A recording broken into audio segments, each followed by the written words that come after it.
Today I want to talk about intuition, more specifically something called selective intuition, and how we use it on the bar exam, particularly when you're taking multi-state or multiple choice tests. And I want to talk a little bit about what this intuitive process looks like, where it comes from, some of the thought process around it, some of the background and the research. I did a bit of reading and checking and went back to Paul Sheely at Learning Strategies for his thoughts, and he shared some of those, and I'm going to share some of his thoughts with you today, so I appreciate very much the information that he's providing.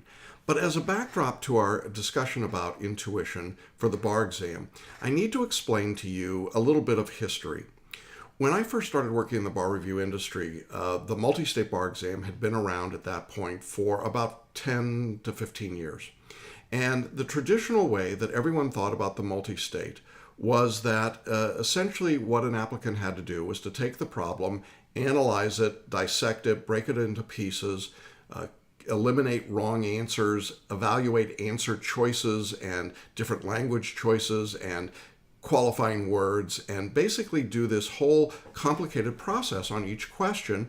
And if you could do that on 100 questions in 3 hours successfully, you were going to pass the bar exam. And so everything that was geared in the bar review was geared towards helping people understand how to do that. In fact, in our predecessor course, SMH Bar Review, we had literally a whole course, a whole lecture just on how you parsed out the words of an answer choice. It was a big deal. Well, over time, we began to acquire more and more data, and when Sarah and I created our own version, Celebration Bar Review, one of the things that we did fairly early on was to create an online version of the course so that we could actually begin to see and gather some data points about how people answered questions. I had the feeling that this old-time approach to answering MBE was not very effective. I mean, people passed because just about everybody passed, but when I had a hard case student, I could see that it just didn't work for them at all. And when I told them to just stop trying so hard, which was my very non-scientific way of saying use your intuition, they tended to do better, but I didn't know why. Well, over a period of time, we acquired a lot of data points. Some of you might have used our program called QuizEgg, which is literally nothing other than an online system that measures from the time you start a problem until you finish it and whether you got it right or wrong. Now, our hypothesis when we first started all of this was that if you had two axes, there was a correct number of answers and length of time, that the axis would essentially move in an arc that said the more time you spent, the better your result would be. In other words, it would go up in quality the longer you spent on a question, so that theoretically if you had 5 or 10 minutes on a question, you should get it right. That was the theory, and that was the theory that virtually everyone used. In fact, it's still the theory being used by most of the big box bar reviews today. But our experience was showing us something quite different, and the data began to come in showing that, in fact, it was different. Indeed, what we began to discover was that calculating a way for the time it took to read the question itself, which was typically 45 seconds to a minute on most multi-state questions, after that point, there was about a 30-second window in which the results were at their very peak. They started high and then they went down over time. Now, we presumed initially that that was because people either knew the answer or they didn't, and if they didn't, nothing else was going to help them. Guessing, analyzing, parsing, all of that was not going to be effective, and I think that's generally true. But it really begged the question, why does someone know the answer right away versus not knowing it right away? And why is it that the faster you answer, the better result you get? That question really intrigued me, and it's always intrigued me as an educator and a researcher as to what's going on inside of our brains that would make that happen. You see, it's no longer possible to memorize or know all of the law in all of those books and all of those lectures for all 7 topics on the MBE. That's obvious. So how is it that some people know the answers and other people simply don't? And when I started working with students and did that for a long period of time, I suppose you generalize some things, but one of the things I noticed is that the people that did best on the MBE were not the grinders. They were not the people that sweated every word of every question. In fact, they tended to be people that were kind of casual and relaxed and just sort of going into the process and saying, well, I'm going to do the best I can do, and not sweating it out word for word, line for line, answer for answer. And when I started seeing that over a period of time and starting to look for it, I began to realize that there were a whole lot of people out there that were really answering the questions on a gut instinct or a hunch. Well, that was interesting to me. Well, about that same time, a popular book came out by Malcolm Gladwell called Blink, B-L-I-N-K. And in that book, Gladwell talked about our instinctive reaction in a number of different areas. We make instant decisions about everything and everyone. You've done it. We've all done it. You saw me today in this lecture and you have an instinctive reaction, for good or for bad. You see somebody walking on the street and you have an instinctive reaction, good or bad. You make a decision about what you're going to have for dinner tonight at a restaurant, good or bad, and you do it in a flash or in a blink of an eye.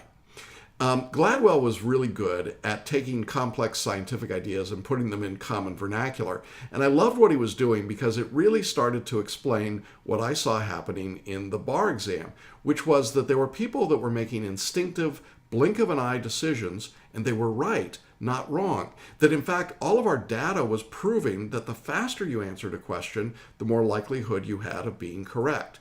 Well, that was pretty weird. And I took the bar exam and I tried it, and I finished 100 questions in about an hour and 15 minutes. And when the morning session was done at an hour and 15 minutes, I raised my hand. The proctor came over and I said, I want to leave. And the proctor said, oh, honey, don't give up yet. And I said, no, I'm really done. I'm done. And she said, oh, you don't quit. Don't stop. See, it was so out of the realm of possible that everyone thought you couldn't do it. Well, as it turned out, it worked just fine. And part of that was that the bar examiners then stopped people like me from taking the bar exam if we wanted to use their questions. So I can't tell you that I've been able to do that recently, but I'm pretty confident I could still do it today if I had to. My point is that when we started using this faster way of thinking about the problem and using the gut instinct or the direct knowing, if you will, that things started to happen, things got better.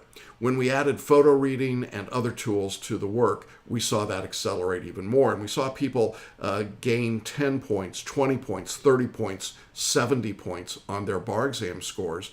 How? By simply taking this intuitive approach. Okay, so that's a little bit about why we started to do it, what the background was, what the research was in our field as to why we wanted people to answer questions quickly and not agonize them, not go through and eliminate wrong answers, not do multiple passes through the exam. Just take the questions, knock them out really fast, really fast. I know, however, that many of you that are watching this are going to be saying, well, I just don't understand how to do that or why I should do it. Why should I trust the intuition? And so what I want to do for the balance of this discussion is to talk about intuition in a more academic sense. I want to talk about what we know about it and why we know that it can work. And as I say, I'm drawing on the work of a number of different people, but primarily the work of Paul Scheele, also Daniel Kahneman, who wrote Thinking Fast and Thinking Slow, certainly Malcolm Gladwell and Blink, and others. So with that, I want to talk a bit about what this idea of intuition is, where it comes from, and how we want to use it. To begin, let's talk about intuition from the standpoint of knowing something without knowing how we actually know it. In other words, how is it that we can have access to information and not really know that we've received that information at all? I mean, how can we have acquisition of information without consciously being aware of the fact that we've received it? And the answer is actually fairly simple. We have in our sensory systems incredible abilities to perceive minute detail, tiny little changes in the environment. We are able to perceive things that happen in a flash of an eye, a blink of an eye, faster than a blink of an eye, and we don't even consciously recognize it. You know, the human eye can perceive a single photon of light, the smallest unit of light energy that can be measured. You can hear any frequency above absolute zero with the ear, even if you've got big ears or bad ears like mine. Our sensory systems can perceive an amazingly small amount of information. That's one of the reasons that photo reading works so well. Literally just flashing down to the page and taking a quick look is enough to give you all of that information. Contained within everything that's being spoken and everything that you see around you is certainly more information than any of our conscious minds can pay attention to. And when I talk about our conscious minds, I'm talking about up here. I'm just going to refer to that as our conscious mind. Everything else in our brain, the 90% that's not our conscious mind, we would call the non-conscious mind. But the non-conscious mind, according to researchers, processes something like 12 million bits of information per second. Now compare that to the conscious mind, and again, researchers say that our conscious minds receive about 70 bits of information per second. So we've got 12 million and 70. The sensory systems in your brain are picking up information that's around you all the time. So when we look at the world that's around us, we see a world that we would think of in terms of time and space. And I'm not going to get into the Star Trek continuum theory here, but let me just briefly say that what researchers and scientists say is that we don't actually see energy forms, but what's being processed by our sensory systems and brought into our brain is really energy wave forms. Light energy comes in through our eyes, and it comes in through our skin. Sound energy is perceived. You can feel it in your body if you're around really strong sounds, if you're at a concert or something like that. But most of it is perceived, obviously, by the ears. Touch and temperature and pressure differentials are all perceived by the physical body. So all of these sensory systems in our body are perceiving wave forms. Now, everything is coming in as a wave, essentially a sine wave. It's an up and down, an amplitude up and an atrophy down. So we've got these peaks and valleys going on, these little wave forms. If you've ever seen a voice in a recording on something called an oscilloscope, what you've seen is that there's a little up and down frequency, and then there's an amplitude of the waveform. Now, those are coming at us all the time.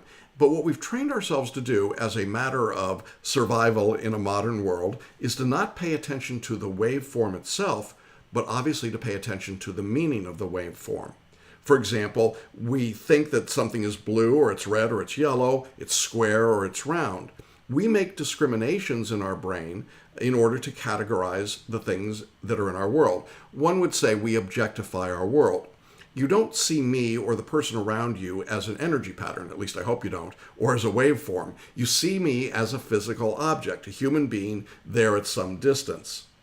Well, for now, let's just assume that there is a part of you that perceives all of these waveforms, and you can interact with that part of you to deliver to you at a conscious level, up here again, what you need to know in order to be successful with the task at hand, whatever that might be.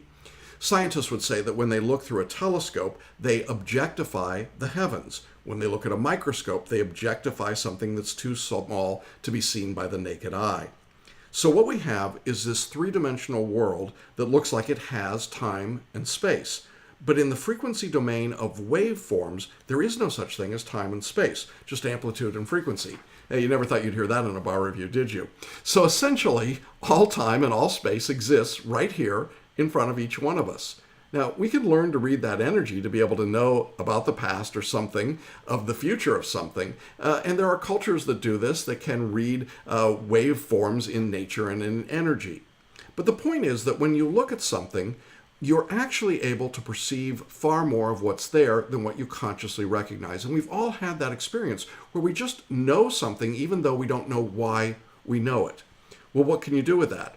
Well, there are those people who could be standing in front of a book or holding their hand over a book and could perceive everything they say that's in that book without ever opening the pages. Now, that scares me. I'm not quite to the point of palm reading our bar review books.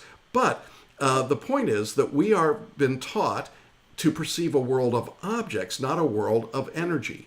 If you could be more aware of the energy that's around you, and because everything in the world is energy, can you start to make more sense of that energy directly? And that is the process that we're talking about.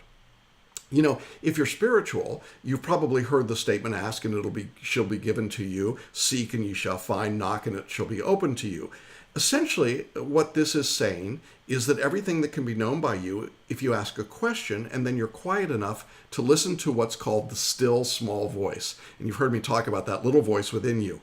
It's saying, pay attention with your inner eyes to the image that's emerging in consciousness. If you remain open to that feeling that arises within you, you'll be able to perceive the correct answer to any question that's asked, including a bar question. Well, that's pretty esoteric, that's pretty metaphysical. Well, I want to bring that down to something that's a little bit more perhaps manageable and workable. With all of this as a backdrop to our setup of living in this human existence as spiritual beings, I think we have to ask, why is it that we don't use our intuition and use it accurately 100% of the time? It sounds like it'd be pretty powerful and it'd be a pretty cool thing to do. I think one of the reasons, as I've been researching and looking, that I keep seeing is that we have this thing called ego. And ego is a way that we block some of our capabilities, although very few of us think of it in quite those terms. But what I've read from scientists and researchers is that when we're born, we have a post-traumatic stress disorder. We were in the womb, we didn't have to breathe, we didn't have to eat, we had perfect temperature 100% of the time. Sounds pretty good, doesn't it? I mean, I think there's some of us that like to go back there. So we're in this kind of pre-birth heaven, and we're born into this bright, noisy, harsh environment called the physical experience. And we think of that as being alone in this hostile environment, and we need a guardian to protect us. The guardian becomes this thing called ego.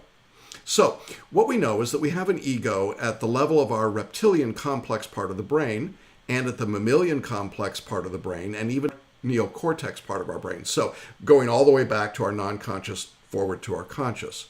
And these egos are associated with fear, with lack of safety physically, feeling that we might be alone, a lack of emotional safety, a feeling that we might somehow be inadequate, and boy do bar takers get that.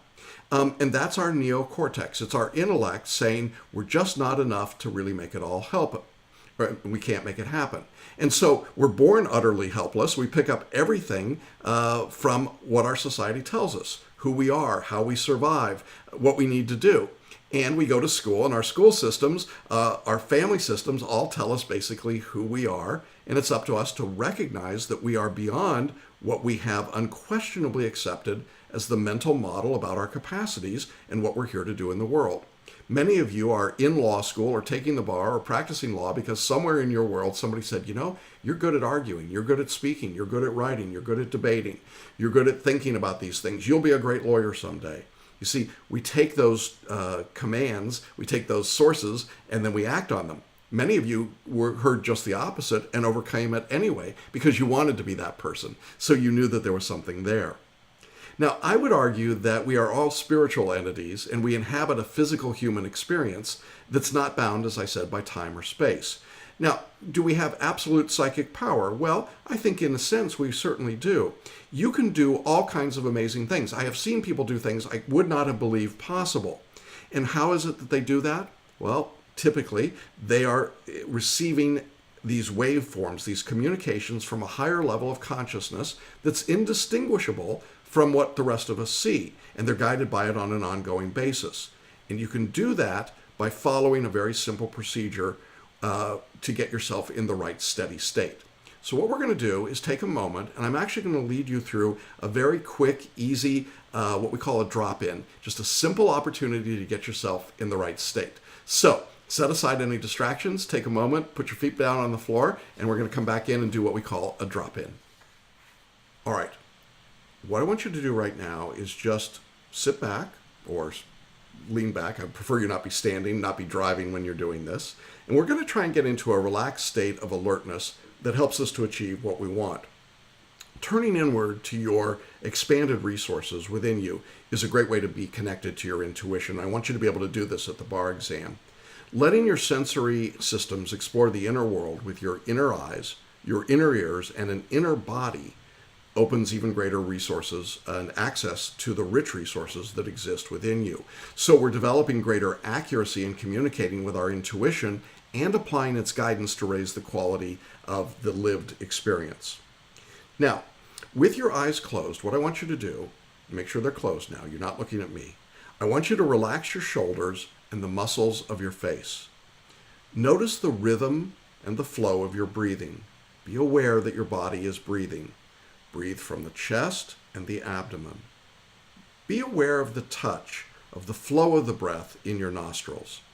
See if you can have that breath flow without any pauses or interruptions so that one breath flows into the next. Try to make the exhale and the inhale of equal length, bringing balance to both the body and the mind. That's great. Now, continuing with that breathing, you're beginning to develop a beautiful communication with your beyond conscious resources. This is your intuition, your non-conscious mind. Whenever you begin learning something new by relaxing and going within, by just doing this breathing exercise, you're making it easier for you to anchor, to embody, and to integrate all that you learn. Your mind and the vast resources of the entire universe are working in harmony for your highest good, creating greater ease and grace in all areas of your life. Now again, be aware of your physical body and your breathing. And feeling refreshed and aware, gently open your eyes and maintain an awareness of the flow of your breath. And even with your eyes open, enjoy the calmness and clarity of mind that you established so beautifully.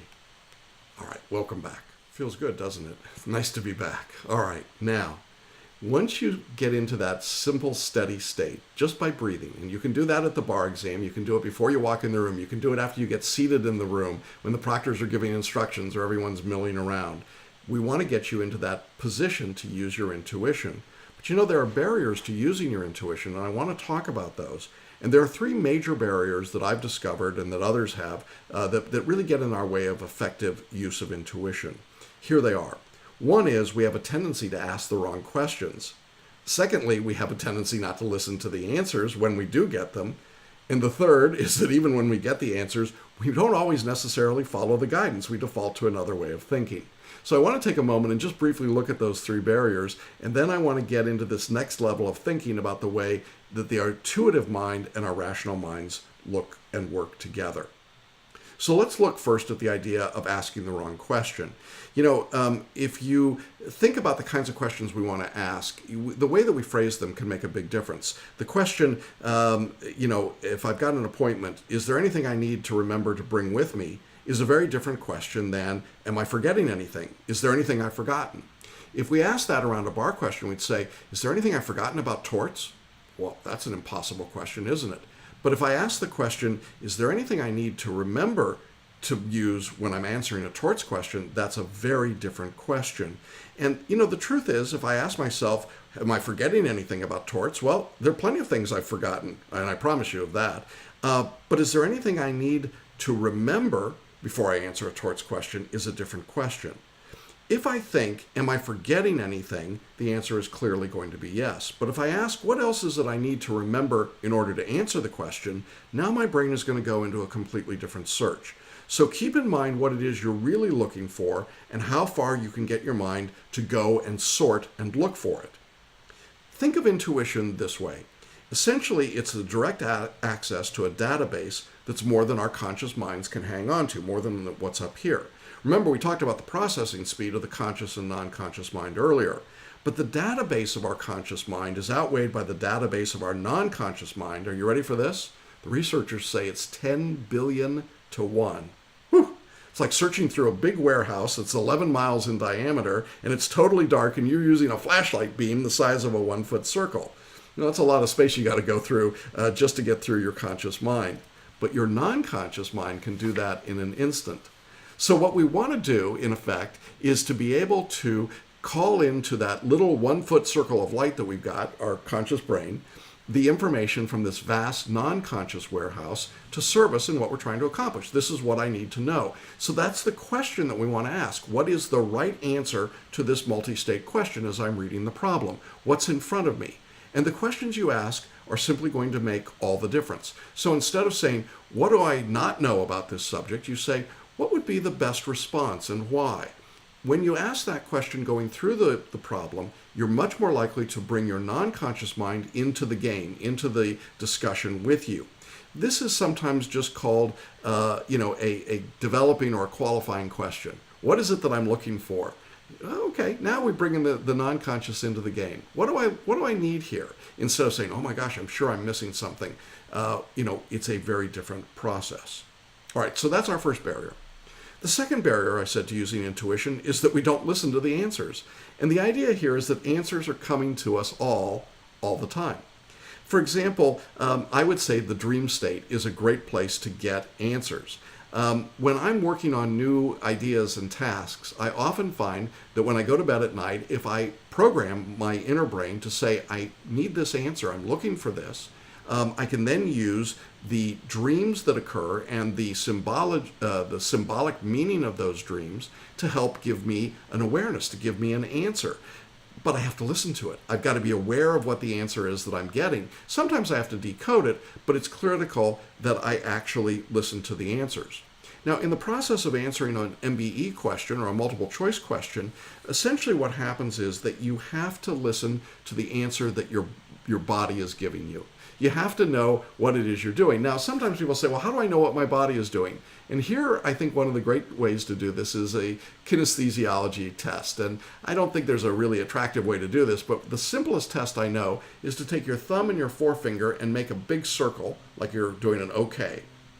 And then take one of your fingers and put it into this circle. And the idea is that as you ask about a question, look to see how difficult it is to break open the circle. So let's say you're doing a multiple choice question and you're really stumped and you've got A, B, C, and D still in front of you. What you would do is you would say, you put your finger in here and you'd say, A is the correct answer. Is it hard to open or not? B is the correct answer. C is the correct answer. D is the correct answer. Is it that your fingers know better?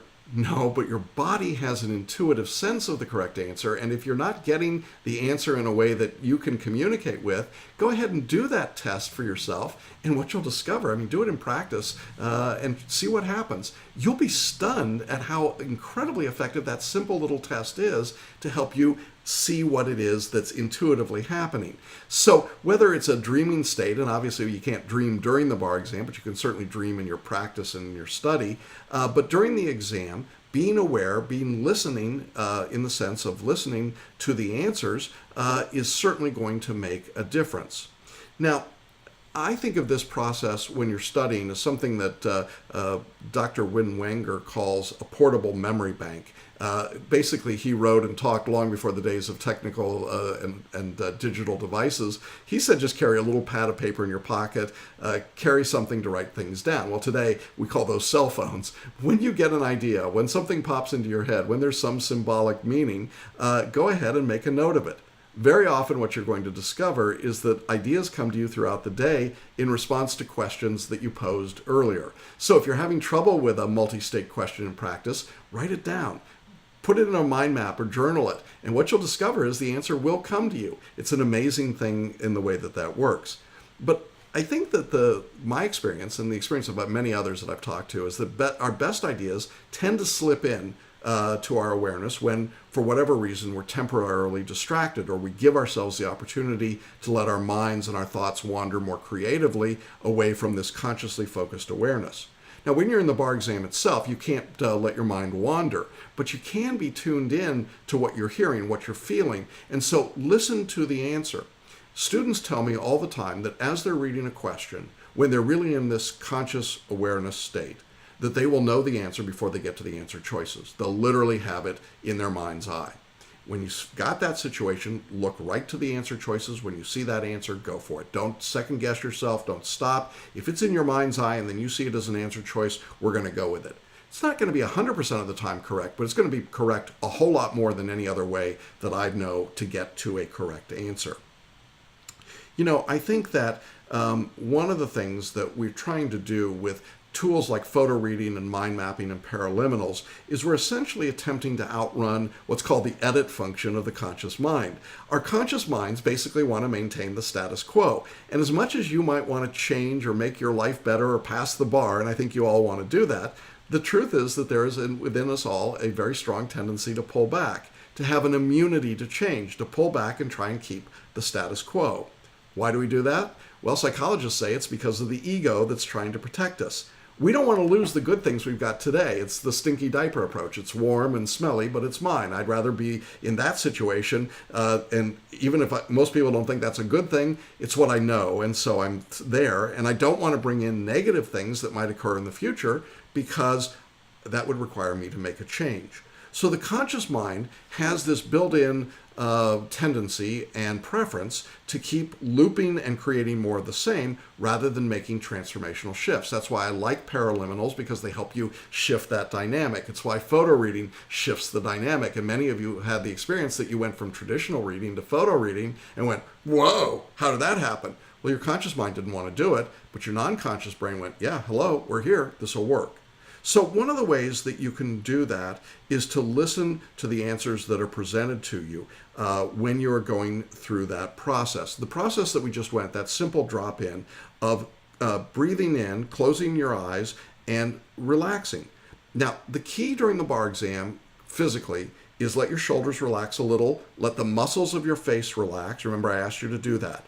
The reason that you want to relax your shoulders is that that causes you to stop breathing with the upper part of your chest and actually takes your breath down into your abdomen.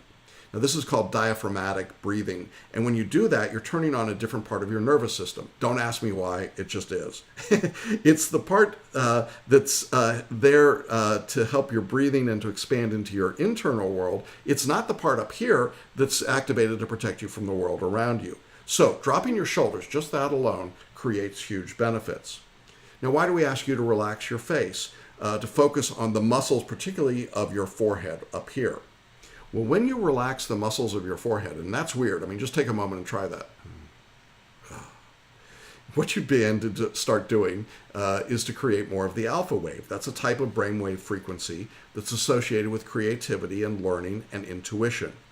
By relaxing from the alpha to the theta state, what you're doing is you have what's called a place of reverie, and this is where we go into silence. So, with your shoulders relaxed and the muscles of your face relaxed, remember I asked you to notice the rhythm of and flow of your breath. Focusing on the breath of your nostrils, having it be deep and even without any space in between, of equal length, helps you to become aware of the present moment. And you can only be in the present when you're attending to the feel of the breath. I mean, try it. It's almost impossible. If you're thinking about your breath, you're in the moment. Now, when you do that, what I would also say is let go of your thoughts about the past and the future. Become present to this moment in time right here and now. You're in the bar exam. It's this moment in time.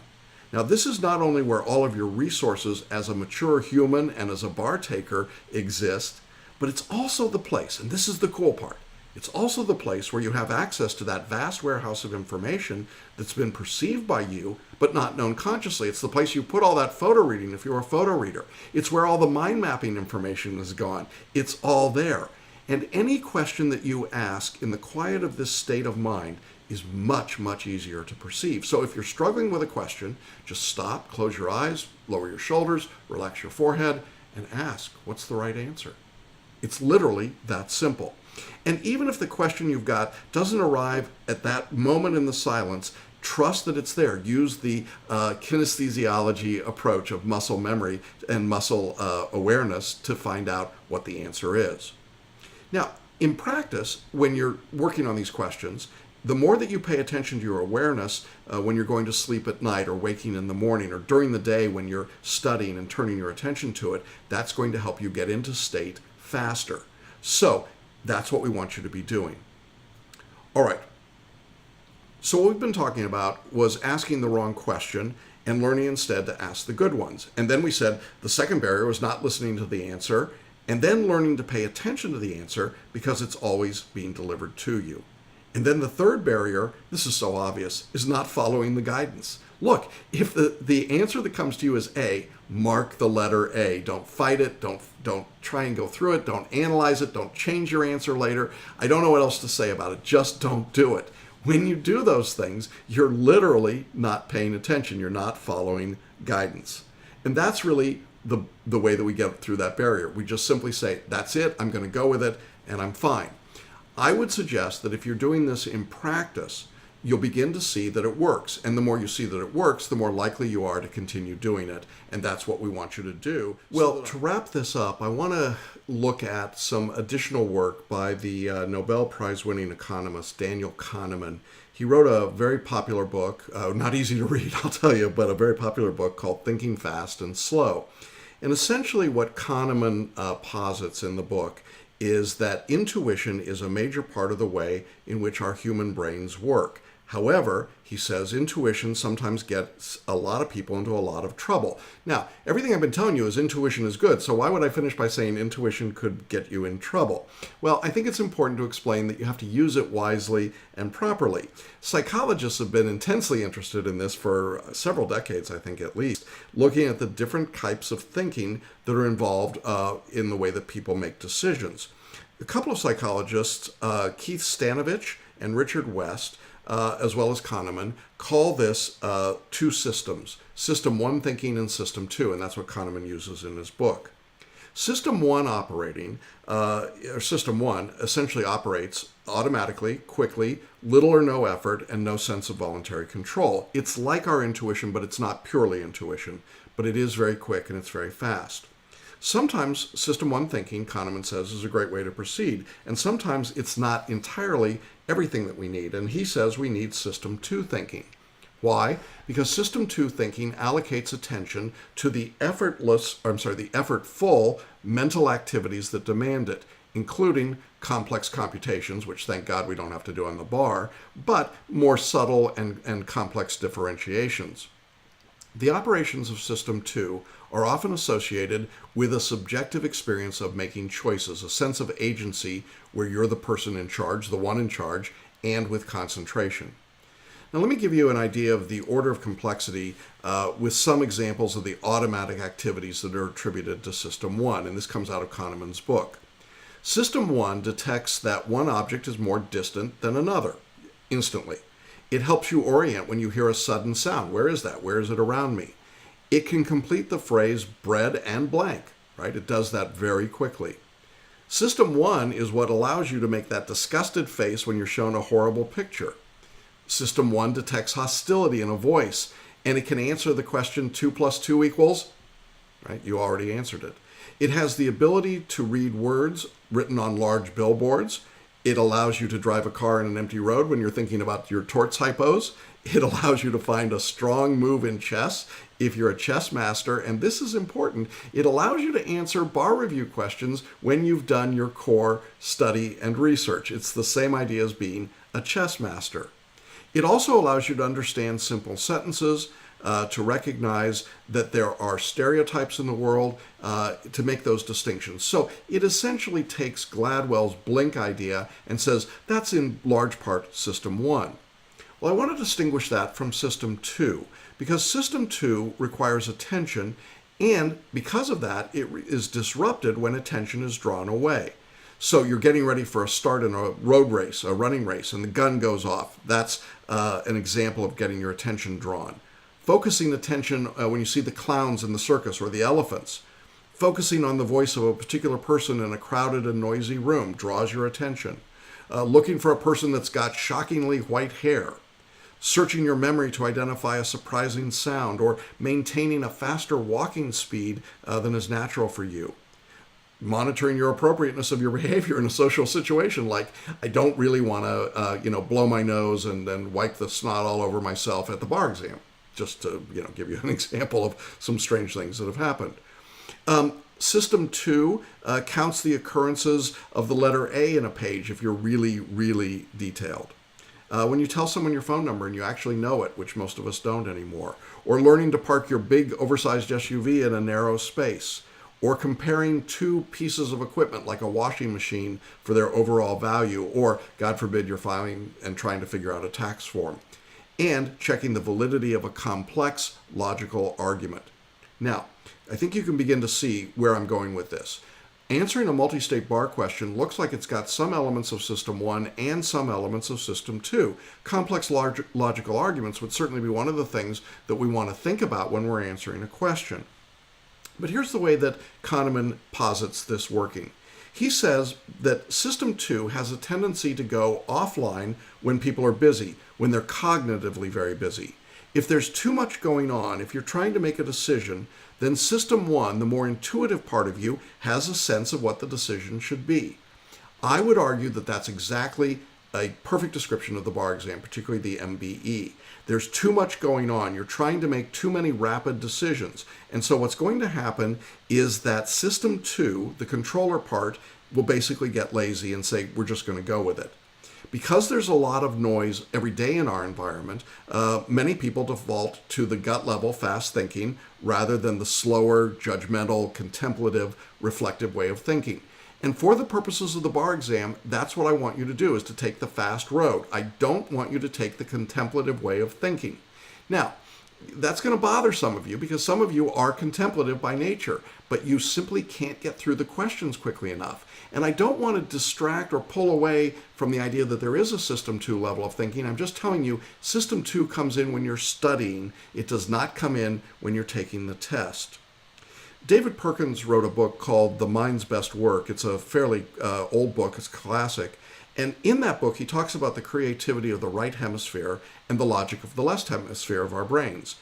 In studies that were done on highly creative people, they found that they're not only intuitive, they also have highly developed critical thinking skills. There is an interplay between the creative part, the right hemisphere, and the analytical part in our left hemisphere. That's why we use different soundtracks in the audio meditations and paraliminals, for example. We want to create and link up those two sections, very much like System 1 and System 2 thinking.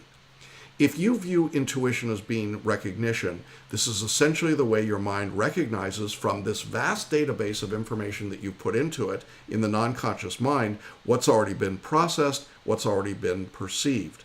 So, in a sense, the situation, the fact pattern, the hypo, has provided a cue to you. And the cue is giving you expert access to information that's now stored in your non-conscious brain. And that information provides the answer to the question, to the problem. Intuition, says Herbert Simon, a researcher, intuition is nothing more and nothing less than recognition. I think that's absolutely true. Other researchers have called this the recognition primed decision model. Essentially, we're making decisions all the time based on what information is primed into our brain. So if you see the letters S-O blank P, well, there's a couple of different possibilities, right? If I put the word eat in front of it, then obviously it's eat soup. But if I put the word wash in front of it, then I primed you for the word soap. So priming eat or wash determines the quick response your System 1 thinking fills in. Well, where does that prime come from? It comes from the fact pattern. It comes from the question that's being asked. Let that question work for you. Let it prime you to where you need to go. And when you do that, you're being primed for the answer. So the environment in which we find ourselves in the bar exam is constantly giving us information. They're minimal cues that will allow you to bring into the database of your non-conscious mind, into the game, into the process, and the actual decision making, which will then be a reflective, rational, considered move based on the study and the work you did previously. So, to be clear, what I'm asking you to do is to be reflective when you're studying and practicing, and quick, System 1, when you're in the bar exam. Look, learning to trust your intuition ultimately is a matter of trial and error and practice. You can find the yes-no response inside of you in lots of different ways, but you have to practice it. If you don't use that practice, whether it's muscle testing or some other form, or dreams, or just thinking about and analyzing and creating your mind maps, if you never do that until the day of the bar exam, you'll never do it on the bar exam. So you must trust that you're going to do it. So I wanted to share the idea of System 1 and System 2 thinking to simply say that we're not asking you to make wild-ass guesses all day long based on no input and no information. Quite the opposite. I want you to do the complex thinking as you study, as you do your reading, you listen to the lectures, you work through the questions, you create your mind maps. But on exam day, I want you to go to System 1. Why? Because System 2 is just going to check out. It gets overloaded, it gives up, and it doesn't know what to do. Well, that's a lot of information about intuition for something that's so simple and quick. It took me a long time to explain it, and I hope that this has been helpful to you. And I really encourage you to use intuition on the bar exam. We've seen over and over again that it has life-changing possibilities for people. It will move failing scores to passing scores. You just have to trust that you can do it. Thanks for being with me.